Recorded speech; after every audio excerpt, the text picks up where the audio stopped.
2 मार्च 2008 Kuala Lumpur. आज एक इतिहास लिखा जाना था, एक ऐसा इतिहास जो हिंदुस्तान के भविष्य को हमेशा के लिए बदलने वाला था। मौका था भारत और दक्षिण अफ्रीका के बीच अंडर 19 वर्ल्ड कप के फाइनल का। भारत ने पहले बैटिंग करते हुए महज 159 रन पर सारे विकेट गंवा दिए। जीत की डगर मुश्किल लग रही थी, लेकिन रात कुछ खास थी। इंद्रदेव भी शायद भारत को ही जीतते हुए देखना चाहते थे। बस फिर क्या था, इधर भारत की पारी खत्म हुई, उधर इंद्रदेव प्रकट हो गए। झमाझम बारिश हुई और जब बारिश रुकी तब दक्षिण अफ्रीका के सामने था एक नया टारगेट। डकवर्थ लुईस नियम के तहत दक्षिण अफ्रीका को 25 ओवर में 116 रनों का संशोधित लक्ष्य मिला। भारतीय गेंदबाजों ने जबरदस्त खेल का मुजाहरा करते हुए ताबड़तोड़ विकेट चटकाने शुरू कर दिए, लेकिन दक्षिण अफ्रीका उन टीमों में नहीं जो आसानी से हार मान जाए। जब 25 ओवर खत्म हुए तो दक्षिण अफ्रीका का स्कोर था 8 विकेट पर 103 रन, यानी भारतीय अंडर 19 टीम ने इतिहास रच दिया। 2000 के बाद पहली बार भारतीय अंडर 19 टीम विश्व विजेता बन चुकी थी और भारत को क्रिकेट जगत में दुनिया का सिरमौर बनाने वाले उस टीम के कप्तान थे विराट कोहली। और इस जीत के बाद उसी साल हुए आईपीएल के पहले सीजन के लिए विराट कोहली को रॉयल चैलेंजर्स बेंगलुरु की टीम में शामिल कर लिया गया। विराट कोहली इस टीम की पहचान है, आन बान और शान है।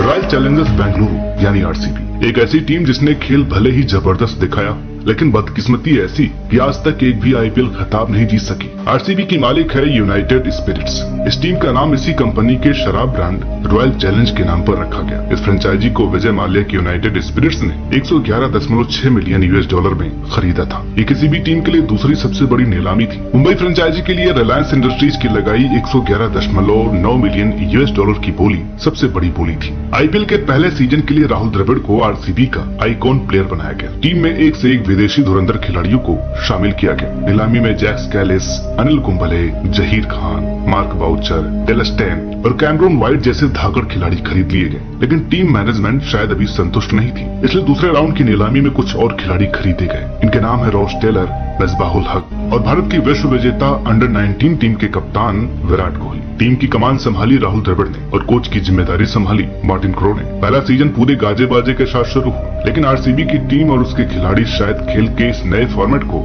समझ नहीं पाए। टीम अपने 14 मैचों में से महज 4 ही मैच जीत पाई और सीजन के खत्म होने पर 8 टीमों में 7वें नंबर पर रही। इस सीजन में टीम का खराब हालत का अंदाजा इसी से लगाया जा सकता है कि उसे अपने सबसे महंगे खिलाड़ी जैक स्कैलिस को भी कुछ मैचों के लिए टीम से बाहर करना पड़ा। वजह थी उनका खराब फॉर्म। पूरे टूर्नामेंट में टीम के लिए सबसे ज्यादा 371 रन बनाए राहुल द्रविड़ ने, वही द्रविड़ जो कभी T20 प्लेयर माने ही नहीं गए। टीम ने भले ही बेहद खराब खेल दिखाया हो, लेकिन इसी सीजन में राहुल द्रविड़ ने एक ऐसी भी पारी खेली जिसे देखकर दुनिया भर के क्रिकेट प्रेमियों ने दांतों तले उंगली दबा ली। राजस्थान रॉयल्स के खिलाफ राहुल ने गेंदबाजों की ऐसी धुनाई की कि पक्का कुछ रातों में उन्हें सपनों में द्रविड़ ही दिखाई दिए होंगे। दरअसल उस मैच में द्रविड़ ने 6 गगनभेदी छक्कों और 6 करारे चौकों की मदद से महज 36 गेंदों में 75 रन ठोक दिए थे और ये पारी द्रविड़ के आईपीएल के करियर की सबसे बड़ी और सबसे यादगार पारी थी। सीजन में टीम का बुरा प्रदर्शन टीम मैनेजमेंट को नागवार गुजरा। विजय माल्या अपनी टीम से इस कदर नाराज थे कि उसने नीलामी में चुने गए खिलाड़ियों को लेकर सार्वजनिक तौर पर कप्तान राहुल द्रविड़ और टीम के सीईओ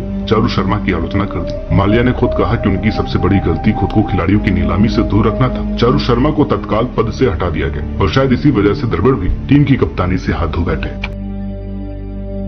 इस सीजन की नीलामी में टीम ने केविन पीटरसन को सबसे ज्यादा बोली लगाकर खरीद लिया। उस साल केविन एंड्रू फ्लिंटॉफ के साथ सबसे महंगे खिलाड़ी बने। केविन पीटरसन को ही टीम का कप्तान भी बनाया गया। टीम शुरुआती दौर में 2008 सीजन की तरह ही संघर्ष करती दिख रही थी, जब टीम पहले 6 मैचों में से केवल 2 ही मैच जीत सकी। हालांकि 6 मैचों के बाद केविन अपनी नेशनल टीम के लिए खेलने अपने देश वापस लौट गए और फिर कप्तान बदला तो टीम की किस्मत भी बदल गई। टीम की कप्तान सौंपी गई जादुई लेग स्पिनर अनिल कुंबले को। ये कुंबले की कप्तानी का ही कमाल था कि टीम के तेवर एकदम से बदले बदले नजर आने लगे। टीम ने अगले 8 मैचों में से 6 मैच जीत लिए। आरसीबी अंक तालिका में तीसरे पायदान पर थी, यानी टीम सेमीफाइनल में पहुंच चुकी थी, जहां उसका मुकाबला था चेन्नई सुपर किंग्स से। पहले फील्डिंग करते हुए आरसीबी ने सीएसके को 146 रनों पर ही समेट दिया। जवाब में मनीष पांडे के 48 और राहुल द्रविड़ के 44 रनों की बदौलत टीम ने सीएसके को टूर्नामेंट से बाहर का रास्ता दिखाया। फाइनल में मुकाबला था डेक्कन चार्जर्स से। कहते हैं बड़े खिलाड़ी वो होते हैं जो बड़े मुकाबलों में अपना जौहर दिखाते हैं। आरसीबी के कप्तान अनिल कुंबले ने भी फाइनल में अपनी फिरकी का जाल डेक्कन चार्जर्स के बल्लेबाजों पर ऐसा फेंका कि सारे धुरंधर उसमें फंसते चले गए। फाइनल में कुंबले ने महज 16 रन देकर 4 विकेट चटकाए। डीसी केवल 143 रन ही बना सकी। आरसीबी के गेंदबाजों ने अपना काम कर दिया था और बारी थी बल्लेबाजों की। अगले 20 ओवर तय करने जा रहे थे कि आईपीएल 2009 की ट्रॉफी आरसीबी के पास आएगी या फिर डीसी के पास, लेकिन आरसीबी के बल्लेबाज शायद घर लौटने की जल्दी में थे। एक एक कर सब पवेलियन लौटते चले गए। बल्लेबाजी इतनी खराब थी कि महज 4 बल्लेबाजी दहाई का आंकड़ा छू सके। हालांकि मैच कांटे का रहा, लेकिन छठे विकेट के रूप में विराट कोहली और फिर मार्क वाउचर के पवेलियन लौटने के बाद आरसीबी के जीतने की उम्मीदें जाती रही। आखिरी में रॉबिन थप्पा ने कुछ हाथ पैर मारने की कोशिश जरूर की, लेकिन वो नाकाफी रहा और आरसीबी ने आईपीएल की पहली ट्रॉफी महज 6 रनों से गंवा दी। जीत के इतने पास आकर जीत से दूर रह जाने का दर्द आरसीबी को भी सालता होगा। जब वो अपने सफर को पीछे मुड़कर देखते होंगे तो मन में टीस जरूर उठती होगी कि काश वो मैच जीत गए होते तो आज एक भी आईपीएल खिताब न जीत पाने का मलाल तो न होता।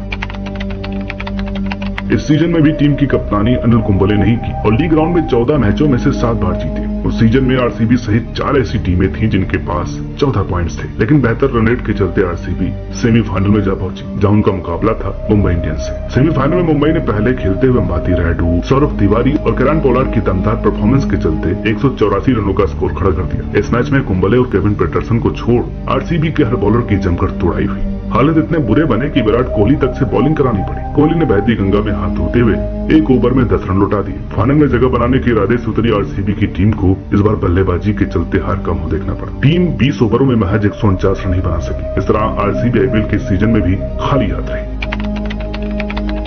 इस सीजन में टीम की कप्तानी डेनियल वेटोरी को सौंपी गई। इस सीजन की शुरुआत आरसीबी ने कोची टस्कर्स केरला के खिलाफ शानदार जीत से की, लेकिन अचानक ही टीम की गाड़ी ट्रैक से उतर गई। इसके बाद के तीनों मैच टीम बुरी तरह से हार गई और तभी तेज गेंदबाज डर्क नंस चोट के चलते टीम से हट गए और फिर उसकी जगह जिस खिलाड़ी ने ली वो खिलाड़ी नहीं बल्कि खिलाड़ी के भेष में एक तूफान था। आईपीएल में वो तूफान विपक्षी टीमों के धुरंधर गेंदबाजों के लिए काल बनकर आ रहा था। वो ये खिलाड़ी था जिसे इस सीजन में किसी भी टीम ने नीलामी में खरीदा नहीं था, लेकिन इसे आरसीबी की खुशकिस्मती कहें कि नैन्स टीम से बाहर आ गए और उनके रिप्लेसमेंट के रूप में टीम में शामिल किए गए क्रिस गेल। पिछले सीजन तक केकेआर का हिस्सा रहे गेल के अंदर आग धधक रही थी और ये आग और विकराल हो गई जब पहले मैच में उनका सामना केकेआर से हो गया। इस मैच में गेल नाम का वो तूफान आया जिसके सामने केकेआर के गेंदबाजों की धज्जियां उड़ गई। गेल ने इस मैच में महज 55 गेंदों में 10 चौकों और 6 आसमान छूते छक्कों की बदौलत 102 रन ठोक दी। आरसीबी ये मैच 9 विकेट से जीत गए। गेल यही नहीं रुके, किंग्स 11 पंजाब के खिलाफ भी उनके बल्ले ने चढ़ाई कर दी। उस मैच में गेल ने महज 49 गेंदों में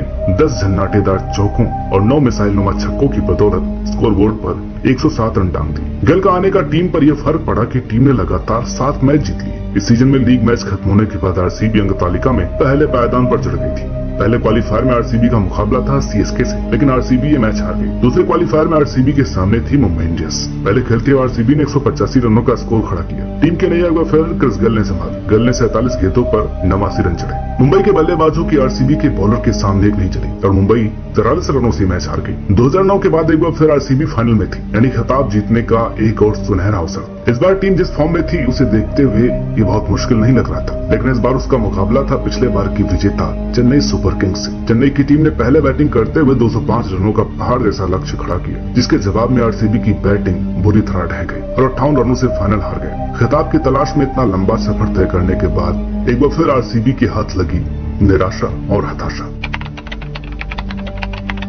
इन तीनों ही सीजन में आरसीबी की परफॉर्मेंस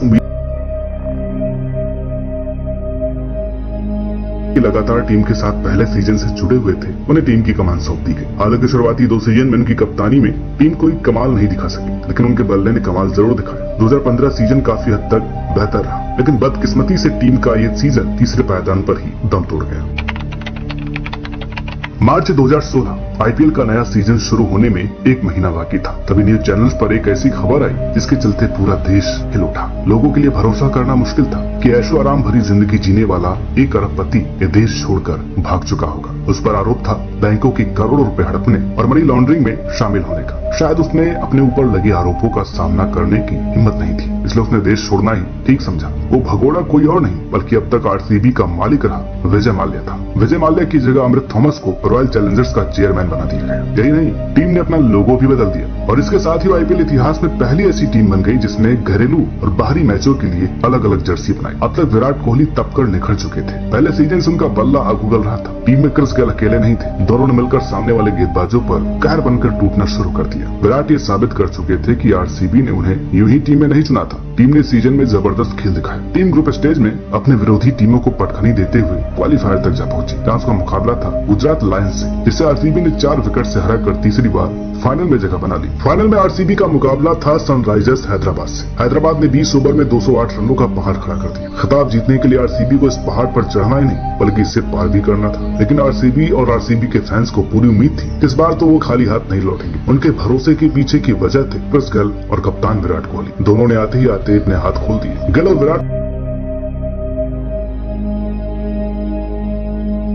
अगर चौको छक्कों में डील कर रहे थे, वहीं कोहली चौके के साथ साथ सिंगल डबल्स ले रहे थे। जब ऐसा लगने लगा कि आज यही दोनों पूरा मैच निपटा देंगे, तभी गेल कैच आउट हो गए। हैदराबाद की टीम में जश्न का माहौल था तो एम चिन्नास्वामी स्टेडियम और आरसीबी के फैंस के दिलों में सन्नाटा छा गया। लेकिन जब गेल आउट हुए तब आरसीबी का स्कोर 10 ओवर और 4 गेंद में 114 रन हो चुका था। यानी आउट होने से पहले गेल आधे से ज्यादा काम कर चुके थे। गेल ने 38 गेंदों में 4 चौकों और 8 गगनभेदी छक्कों की बदौलत 76 रन ठोके थे। और अब सारी नजरें विराट कोहली पर थी। लेकिन 140 के स्कोर पर विराट भी चलती। कोहली ने 54 रन बनाए। इसके बाद हैदराबाद की गेंदबाजों ने आरसीबी के बल्लेबाजों को दबोच लिया। लगातार विकेट गिरते रहे। रही सही कसर आखिरी के ओवरों में स्टुअर्ट बिन्नी और क्रिस जॉर्डन के रनआउट ने पूरी कर दी। तमाम कोशिशों के बावजूद आरसीबी 8 रनों के अंतर से चूक गई और तीसरी बार फाइनल में हार गई। शायद तीसरी बार भी फाइनल न जीत पाने का टीम को तगड़ा झटका लगा और अगले 3 सीजनों में टीम ग्रुप स्टेज से ही बाहर हो गई। जबकि 2020 में टीम चौथे, तो 21 में तीसरे और 22 में फिर चौथे पायदान पर रही। इसमें कोई दो राय नहीं कि आरसीबी लगातार खराब फॉर्म से जूझ रही है, लेकिन इस टीम में वो दमखम मौजूद है जिसे आईपीएल के खिताब का हकदार तो बनाती है। लेकिन मंजिल के सामने आकर एकदम से ठिठक जाना इस टीम की वो कमजोरी है जिससे उसे पार पाना ही होगा। हालांकि विराट कोहली 2021 सीजन के बाद ही टीम की कप्तानी छोड़ चुके हैं, लेकिन ये वो कह भी चुके हैं कि जब तक आईपीएल खेलेंगे इसी टीम के साथ खेलेंगे। अब देखना ये होगा कि फाफडू के रहते हुए ये टीम इस बार खिताब जीत पाती है या एक बार फिर चौखट साबित होती है। आपको ये वीडियो कैसी लगी कमेंट करके जरूर बताइएगा। वीडियो अच्छी लगी हो तो प्लीज इसे लाइक करें, शेयर करें और चैनल पर नए हो तो प्लीज इसे